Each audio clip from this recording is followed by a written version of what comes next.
All right, so me going live with Jihin Radzuan from 1FC here in just a moment.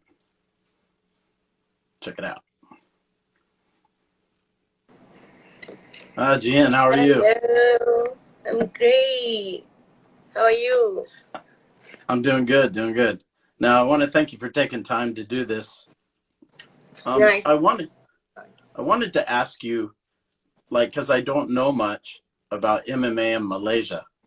Like, how did you start out? Um, how I started MMA is quite funny because I was just finding like new hobby, and then I saw this one girl, Korean girl, if you know Song Kayon. Yeah, I saw her on the TV show, and then I started like, oh, I want to try this, like, because I know like there's like any other martial arts, in Malaysia, but then I never know that uh, MMA exists. So that I went and searched for the gym, and then I found my gym, which is the current gym, and that's happened. And the MMA scene in Malaysia is actually growing now. Back then when I started MMA, there's not many female fighter as now. And now, like we have more events, we have more organization that does MMA, and it's growing. Yeah, and it seems like your style is kind of maybe wrestling, aggressive wrestling somewhat. Do you agree? You mean my style? Yeah, yeah. So it's actually my style is depending on my opponents. Like like during off season, I try to like do strikings and grappling and everything. So like once I got the fight offers, and then we have to like study the opponents, and we'll see what's good for it. You know, so it's like a bit of mix up. But did you have a base style before you started MMA, or was it just you were training everything at once from the beginning? Before I started MMA, I start with, like I started MMA when I was 15, and I don't have any basic at all. I learned striking, which is kickboxing and Muay Thai, and I picked up BJJ, these two. And right after, like 3 months of training, and then I went and compete the uh, Muay Thai first and BJJ, and then I tried for MMA. And do you feel like everybody, when they start training, maybe they go toward one part more than the other? What did you feel like you were picking up the most at first? Mm, I think because I started both at once, right? I think I picked up striking more than I picked up BJJ, because that striking, you just have a few techniques, and then you just have to get used to it, and you have to be be good at it, and every day you will do the same thing but different combo. But for the BJJ, you have to learn many things, like escape, controlling people, submissions, and everything. Yeah. But to be honest, it's depending on which, like during off season, if I'm more to striking, right, and then I will be more like a striker. And then if I focus more on grappling, I will be more like a grappler. Now, I know you had an amateur career, you had, about 10 fights or so. When did it happen how did you get into one championship? So like for the amateur fight, it's actually I like to like do something new, and there's, like I said, there's not many female fighters out there. So I just want to try out, and then uh, to be frank, when I started MMA, right, I was underage to join the event, but then they just let me go because there's not enough female fighter, and then I've been fighting for quite a while because my coach is founder, the pioneer of Ultimate Beatdown, if you heard before. So I've been actively compete MMA in that event, and my coach also is a former of 1FC fighter. So they'll be looking for female fighter. Then my coach, like introduced me to them, and they take me. Now, what was it like when your first fight in ONE FC? What did you think of the experience? Like everything surrounding this big event. Of course, it's kind of new for me because like never in my whole life that I've been in this big spotlight, And then for me, the crowd was crazy because like as a Malaysian, and then you are doing MMA, and then you are girls, and then there's some season, like if like there's like fight week or something, or fight month, or they like been ads about you a lot, so you will get more crowd, so the the assignment is very kind of new for me. But then for the fight itself, it's like just like a regular fight, just that I have to ignore the crowd that been like cheering for me. Now, I want to get to your fight with, I want to focus on your last two fights. Maybe let's talk about Stamp first, since it was the most recent one. I know you've had some time to think about it. Maybe just give me like your overall thoughts on it. My like as a fighter, right, you don't have a good day, like good fight every single fight. Like you've been putting on work 100%, but just that wasn't your time, like it wasn't your day, so you just cannot be sad about it, and then you have to like like fuck it, you have to get improved. Like you don't have to be like sad forever, because you have more and more upcoming fight, and I will get better, and maybe in future, maybe they will give me another chance, for that fight, actually the preparing was very good, just that like shit's happened. But I like if you watch the fight also, it's not kind of bad though. Well, what do you think you learned from that one, perhaps? What I've learned from that one,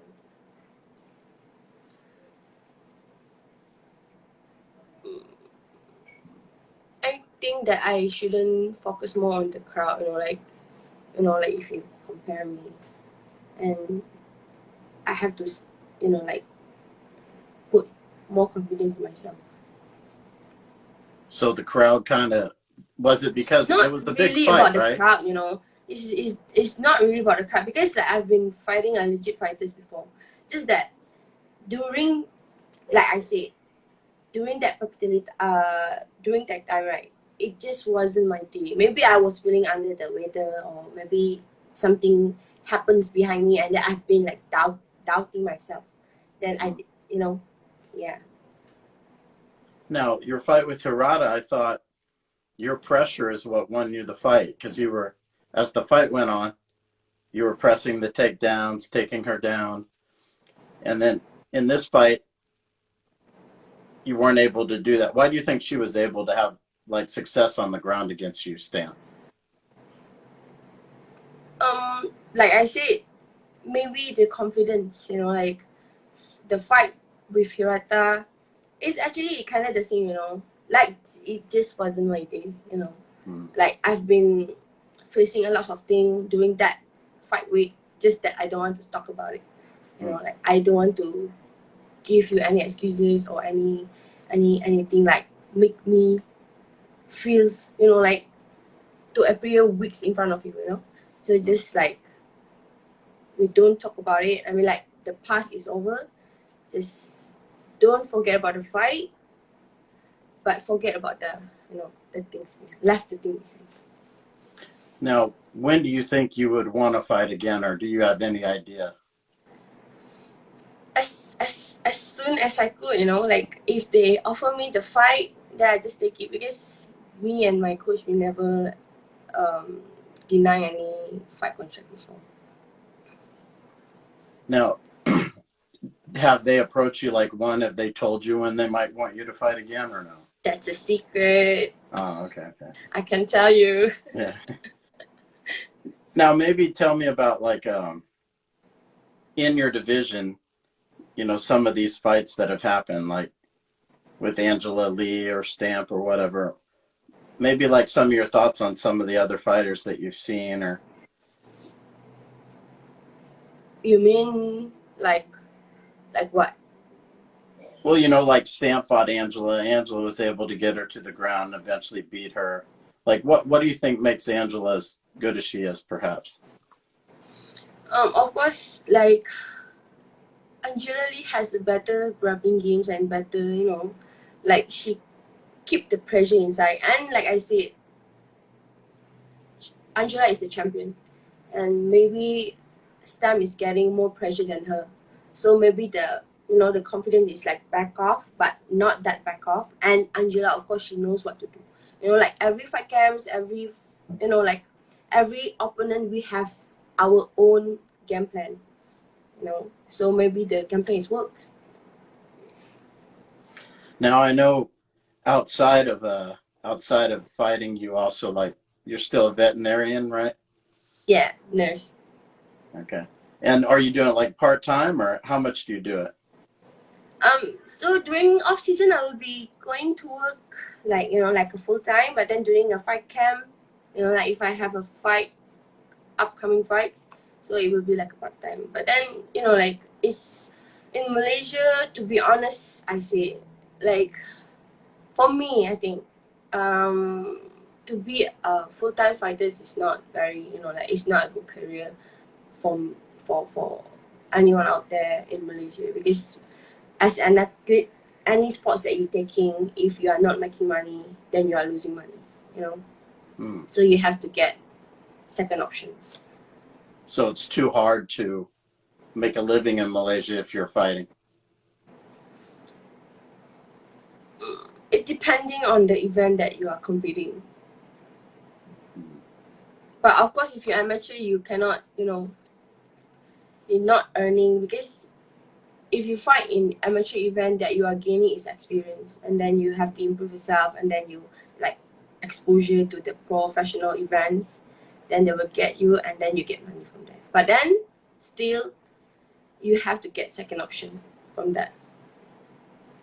Now I know that like you have a lot of cats and stuff. Is it part of Malaysian culture, like, or is it just something you like? I'm not sure about it, but then like since small, I love cats. And when I grow bigger, I'm started to work. Actually, since high school, and since since forever, I've been having like cats, many cats. Just that now I'm like I'm working in vet clinic, so I know more about medical stuff. So I got more cats, and How, never ending. how many do you have now? I has 7 at home, and I think around 8 at the gym. But that one is like we like take care. I took care of the cats. But I mean, like the ones at the gym, everybody takes care of, yeah. Only me and coach, So but the other everybody people plays don't want to with help that. you. Sorry. The other people at the gym don't want to help you. No, I mean like they love cat, like they be petting them and everything. But then of course the cost and everything is from us. So they just let you keep them there. Yeah, How did you work that out?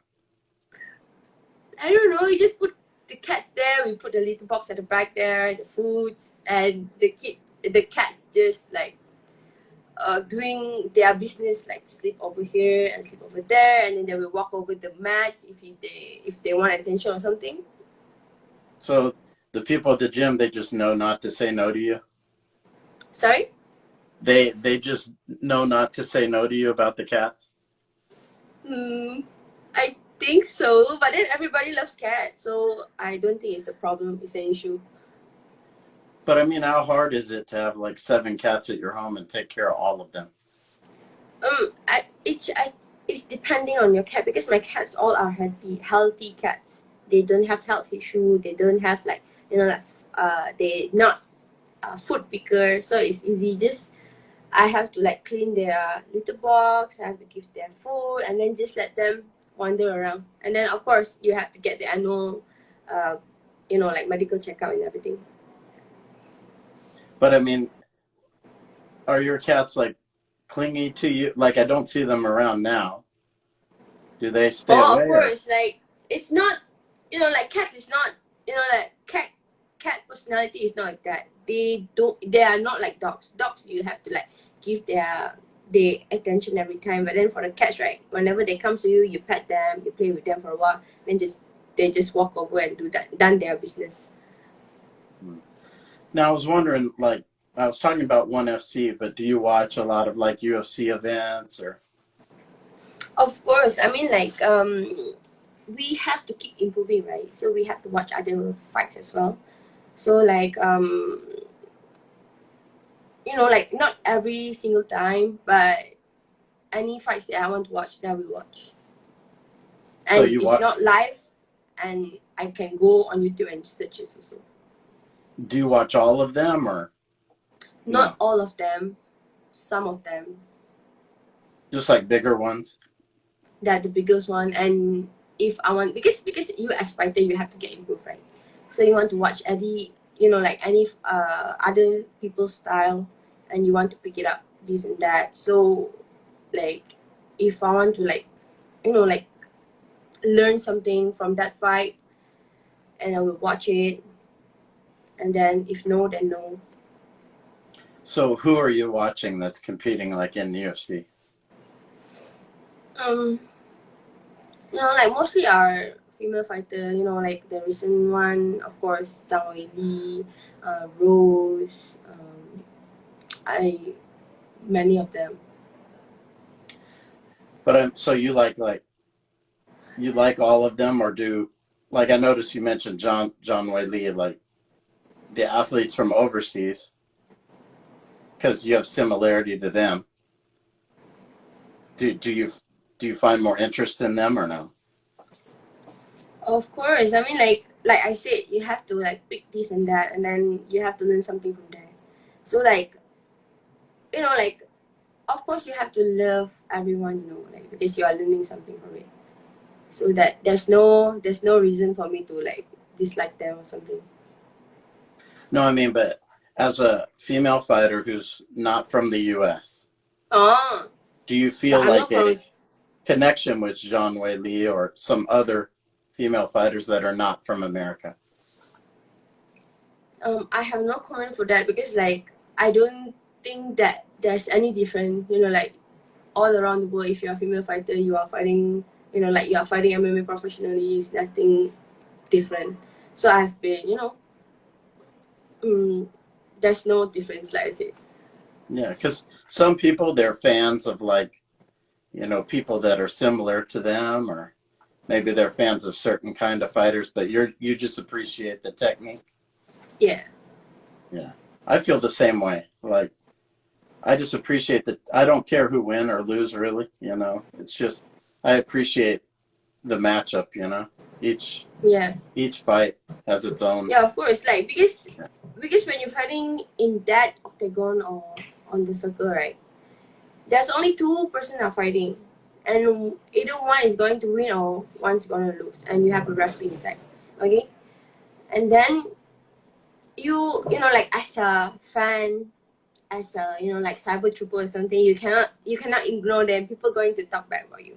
People are going to say like, oh, you lose, you never train or nothing, but they never know the story behind. Like both of them are working hard to to you know to get to win, but then just that you have to know that there's fate in like in many stuff.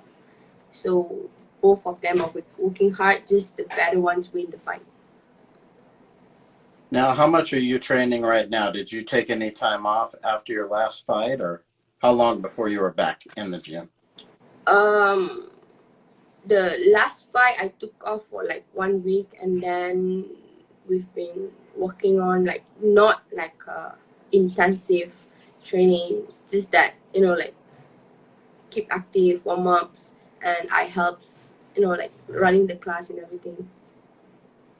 Tell me some about your coaches for people who don't know.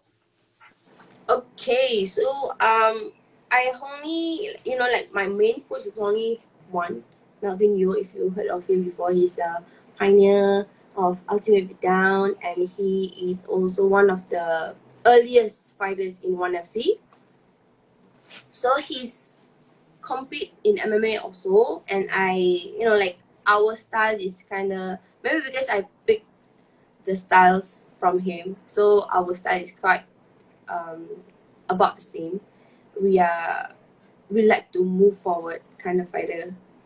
That's why I fight like that. Like go forward and then try to clinch. And then he is a school teacher. That means like running a gym, training a fighter is not only his job. So he has 2 jobs as well. And yeah, that's it. And do you have like visitors from other countries that are coming now that maybe they see you or other people in 1FC? After pandemic, there's not many, we, because we are neighbor with Singapore, right? Before pandemic, right? Like, because we have open mats. I think, yeah, we have open mats. Sometimes people from Singapore will come over, but then after pandemic, it's less. But then before that, it's actually it's quite, like many people come and visit and join our class. Do you do a lot of traveling outside of Malaysia or no? No. All of my fight camp is I've been preparing at my own homegrown gym. But I mean for fun. Do you leave Malaysia For much? fun. Oh, I see. I don't travel much. Yeah, I think I don't travel much. But like I said, I work in vet clinic, right? So we have annual company trip, and sometimes we go travel for fun. Then just that. Otherwise, I'm just here. Now maybe tell me about your home. Like what is it like where you live?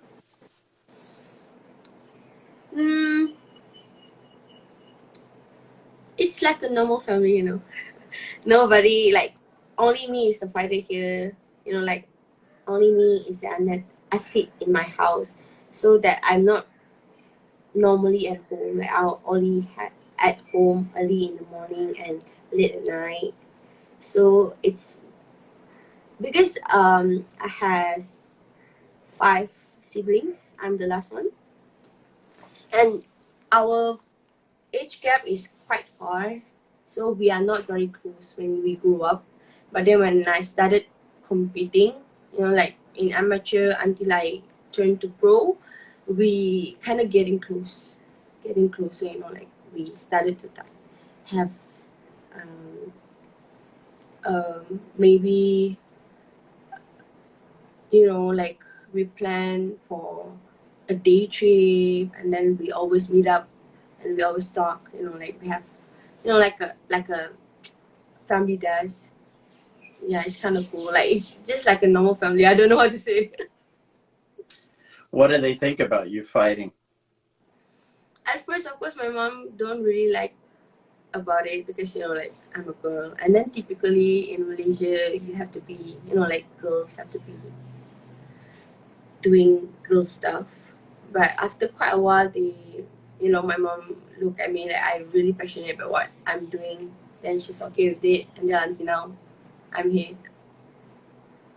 So in Malaysia, is it more, do you think like more strict, or is there more pressure in society to be like, you said girls should be doing girl stuff? Because now we have many platforms, right? We have Facebook, we have Instagram, we have many things. If you like in real life, right, if you don't care about it, nobody's going to come at you. If they know me as an like MMA fighter, they won't like this, like, hey, you shouldn't be doing that. They won't do that. But then in any other platform, if you go and read the comments, and then you will see it. But then if you ignore it, then it's nothing. So I think the acceptance of being MMA fighter for myself, it's for now, like I said, if I just focus on what important for me, it's actually, it's okay. But if I go and look for it, then, it's not. Oh, you say like on the platforms, people say maybe girls Yeah, I shouldn't do? shouldn't do that. Yes. Oh, You understand what I'm saying? yeah. Why did they It's do that? simple. It's simple. You don't have to look at negative comments or negative thought of people. You just focus on doing what you like to do and, you know, just keep improving. But why do you think people think that way? Where you're from? I'm I don't know, maybe the society is growing up like that because girls shouldn't, shouldn't be so rough or something. It's actually, I don't think it's only happened in my society. It happens all around the world. If you are girls, you are doing something that against it, then people kind of, not happy about it. And like I said, like what I mean, opposite things is not every single thing. It's like, of course, there's some things that you can't do, like you shouldn't do, and there's something that you can do, such as sports. Like sports, everybody, there's no gender in sports, but of course you have to separate it, male and females. You understand what I'm saying? Hmm. Yeah. Like in Malaysia, what is the dominant religion in Malaysia? Oh, majority in Malaysia are Muslims. Muslim. So Yeah. So like how to say, we are not, like you can see there's many Muslims that they still not wearing hijab or something.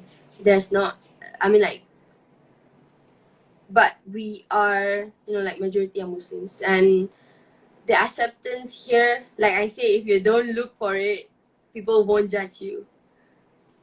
that's why I was wondering, because I lived in Saudi Arabia before when I was small. Yeah. So I was thinking when you were telling me, if it was Muslim, then yeah, I could see why maybe people would say that. Yeah. Yeah. Like I said, like of course, like there's some Muslims that are going to like oppress you, like saying something like, oh, you shouldn't do this, this is not that, this is not this, of course, but that's, like it's very hard to give a comment about here, around here. But then I met a lot of like, like Muslims, and they are, practicing. I practice Islam as well, but then it's very hard to explain to you, like there's a two different, like character. One is like, you cannot do this and you cannot do that, and one is like, I believe you will change, like that. You understand? Mhm. So for now, all is like the acceptance is like, okay. So you do your prayers several times a day and all that? Yeah, I How many do, but times? I then of forget. course, like I'm not wearing a hijab. That's the thing. That's the thing. But then, like I don't really, like tell people. Yeah, I don't have to tell people. Yeah, I forget how many times it was. Eight Five, times? Five. five. Five, five, five.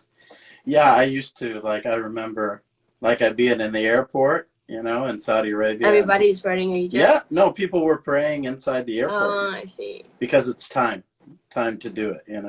It don't matter where they are. It's time that they do it. Yeah, So it was very interesting, but I was very young. My dad worked in oil, I and see. I was like 6 to 12 years old. So they taught me a lot of Arabic, like Wahid Ithnain Thalatha Arba'ah, these how to count, and that's. Yeah, But after fourth grade, they didn't teach me no more. I see. They said, like I don't know why that was, but in school I had Arabic teacher. We had Arabic class, but after fourth grade, no more. I see. But you Maybe never asked for it. they only want us to know a little bit, Uh, not too much. Maybe, I don't know. But it was interesting. So you see a lot of Muslim fighters now. mhm. So to me, it's interesting to me because I can relate to that, from living in Saudi Arabia like I did. Yeah. Are people like in Malaysia? Do people give you a lot of support? Like, when you come back from one FC, are there a lot of people who come to see you or no? Oh no, it doesn't work like that. Like I live in Johor Bahru, like it's more near to Singapore. So like one thing about like Malaysians, right? They are a fan, right? Like they know MMA, but then they are not, like some country when the athletes, like landed from one airport to one airport, and they just like crowding the airports to like like to greet that athletes. Malaysia, I mean like me for myself, my experience, right? Like people know who knows me, right? They just say hi and they never like bother me, like they just say hi, they want a picture, and then or maybe we talk a little bit and then that's it. They never like like trying to disturb you or anything. They are like really like giving my like the boundaries, like they know that they shouldn't disturbing me at this particular but certain times, so like they met me on the street or malls or something, they just say hi, want a picture, and then they just go. Understand? And during like one FC, of course, if you're at the stadium itself, of course they will like greet you, like crowding the vans and try to take a picture with you. But then like outside, like of the event, there's nothing like that. So where you live, though, do a lot of people know who you are? Where Of you live? course. Yeah. Hey, they always like, hey you, like this, right? They always do this gesture. Mm-hmm. So like around my neighborhood, also not everyone, of course, but then they know that I does MMA. I do MMA, yeah. But maybe it's good because a lot of people don't like to be famous or to be bothered. So maybe it's good for you that people don't bother you so much. Yep. Like people, they have their own things to do. Like when they see you, they'll just say hi to you and then go, because I have something to do at home. Not like I have to follow you every single time. So they just treat me like a normal person, like like, and I appreciate it. Like I don't have to have a pressure, people following me back or something. Yeah. Because some other places, like, people have no privacy. You probably wouldn't like that, right? Yeah. So like I do love my life right now, because like off the like in my real life, I can do my own thing. I can do my personal stuff without hiding something. Like people know what I'm doing, and in that event or in that fight, they treat me like I'm like they want to take a picture with me or something, and then off the camera, then they just let me be. Now, maybe as we're kind of winding down the interview, like, maybe you could talk about Islam. I don't know if you would want to, but, I like, have for no me, comment like, about it. I think a lot of people in my country, especially when they're seeing a lot of the Muslim athletes now from Dagestan and Chechnya and all these other places, they don't know a lot about Muslims or Islam, in America. Maybe they think it's strange or whatever, I don't know, like, if you would want to say something about, or so maybe educate people, or say something. I'm sorry, but I have no comment about it. But of course, it's a good religion. You have to like at least respect it. Well, I think Everybody it's good, have their especially own for beliefs. fighters. Yeah. Sorry? I think it's good, especially for like an athlete, because they're very disciplined, Muslims. And they don't have a lot of the bad habits that we have in America, Yeah. Americans. So you can ask another athlete. Yeah. Engage in a lot of stuff that's maybe not good. Yeah, but then of course we don't, like as in Muslims, we don't take any, haram stuff. Right. That's the good thing. We don't drink. Yeah. That's the things, so that I'm not sure, like for myself, there's of course there's a bad Muslim and a good Muslim, so you don't put that bad impression towards every single people, every single Muslim that you meet. Like you have to respect their religion. Just that if you don't like that person, then you don't like that person. You don't ever mention about the religion or like something behind. Don't blame the religion. That's it. I want to say, and we can move to the next questions. No, yeah. I mean, I think that's a good point because in America, I think there's a lot of, oh, this person's this or this person's this. So I think what you're saying is good, because I think here in America, there's too much of this person's this way or this person. Yeah. They blame, like you say, blame. Yeah. Blame. You should blame the person, not the religion that he believes. Yeah. Or Now, any other things. Is there anything like as we're leaving the interview, like something you would want to maybe we didn't talk about or something you think is important? I don't know. You never asked me about the fight. You asked me about my personal life. Well, I did ask you about some fights, but I kind of thought like the fight with Stamp, you didn't want to talk about it, so I stopped.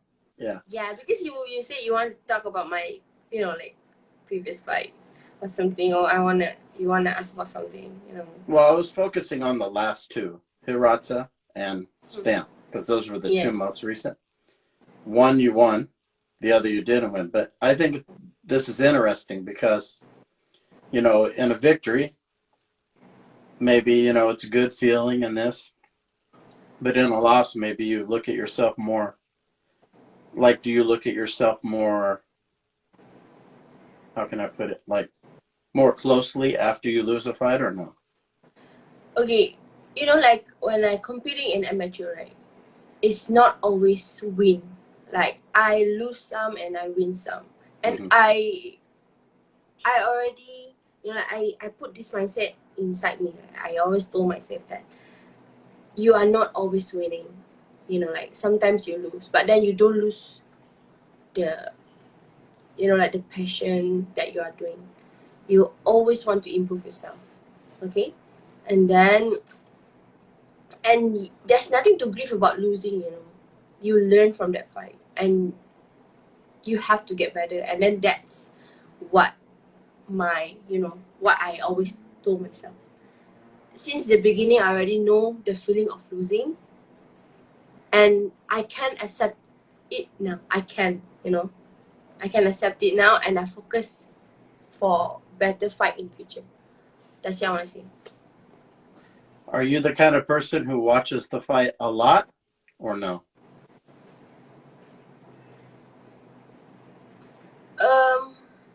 As how many that you think every day or fanatically or something? Like of course I do watch fight. Like sometimes we like I'm talking to my teammates, messaging them or something, they just share a video to me. Of course I will watch. Like certain, because when we watch the fight, we are not watch for fun. We learn. Okay? So I think I do watch a lot to learn new stuff or new combo or how they set up that particular technique. But I mean the fights that you have. Yours. Yours. I have. Do you watch yours a lot? It's not every day, what I'm saying. But then after the fights, of course, we have to review what we do, what we shouldn't do, and everything, and we get improved. Like it's not like I have nothing to do and then I go watch my fight. It's not like that. We learn something. That's it. In every other, like my watch, learn, and do something.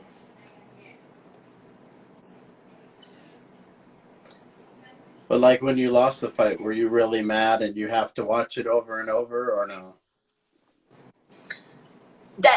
That's what I'm trying to say, because I already know the feeling of losing. Like I accept it that I lost. I lost the fight. So when I watch it, and of course you have a slight disappointment in yourself, but then you are not staying there. You understand what I'm saying? And you watch to improve what you are lacking at. That's my point. You know, like I don't have to be like, why I lose this fight. It's not like that. It's just that, you know, like it's not forever. You are losing. It's not forever. You know, you have to watch it. You have to accept it, and then you get improved. Because some of my friends, they watch over and over and over and over and over, you know. See. So I was wondering if you do that. Yeah, I think different fighter is different, you know, styles. Yeah. Yeah. Now, I know, like, you know, because we were only going to talk for an hour, so I'm kind of like winding down the interview. I wanted to give you a chance, like, if you had a message you wanted to give to people watching this. You know, the message is like, it's more or nothing less. It's about the same. Like, if you showing my cat. Hello there. Okay, let's talk again. What is that? The message to people, like, you shouldn't be so hard on fighters. You know, like we train hard for it for every single fight. Then, you know, like you should appreciate it. And like, of course, in Malaysia, you have to appreciate your, you know, like homegrown fighters. You don't join and oppress them. You know, like talk bad about them. And do you have like any other message or anything, like people that are supporting you or your fans? Or Yeah, of course. Thank you so much for supporting me, and you know, like keep supporting me in everything I do. Well, Jihin, I wanted to say I appreciate you taking the time to talk to me. You know, I was really interested in wanting to speak to you because I like to speak to athletes outside of America. So, you know, I'm thankful for your time, and I hope one Thank you day I so can much talk to you. for, you know, joining live with me. And I wish you good luck in your upcoming fights. Thank you so much. It was great talking to you. Thank you. Thank you. Bye. Bye.